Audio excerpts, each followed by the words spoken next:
सकाळच्या अतिवृष्टी पावसामुळे साईनगर महालक्ष्मी शॉपिंग सेंटर काट्यामारोली विविध ठिकाणी पावसाचं पाणी साचत आहे। पावसाचा पाण्याचा अंदाज राहू शकत नाही। पाऊस जरी कमी असला तर चारी बाजूने पाणी शिरलेलं आहे। त्यामुळे माझ्या सर्व कुटुंबाला विनंती आहे, स्वतःच्या आणि कुटुंबाची काळजी घ्या। जाईबाई शाळा वाचनालय, इटो पॅराडाईज, नारायण पार्क या ठिकाणी कल्याण डोंबिवली महानगरपालिकेकडून राहण्याची आणि खाण्याची पिण्याची पाण्याची सुविधा करण्यात आलेली आहे। पाण्याचा अंदाज राहू शकत नाही। स्वतःच्या कुटुंबाची काळजी घेण्यासाठी स्वतःची काळजी घ्या।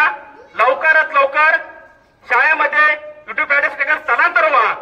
संपूर्णपणे तुमची काळजी घेण्यात येईल। तुमच्या सेवेसाठी महानगरपालिका मागे फिरणार नाही। डवर प्रत्येक योजना तुमच्यावर प्रत्येक काम समस्या सोडवण्यासाठी महानगरपालिका डवर सज्ज झालेला आहे। महानगरपालिकेला सहकार्य करा, स्वतःच्या कुटुंबाची काळजी घ्या, हीच आमची विनंती आहे। जाईबाई शाळा वाचनालय, इटो पॅराडाईज, नारायण पार्क या ठिकाणी स्थलांतर व्हा। खाण्याचे पिण्याचे पाण्याची सुविधा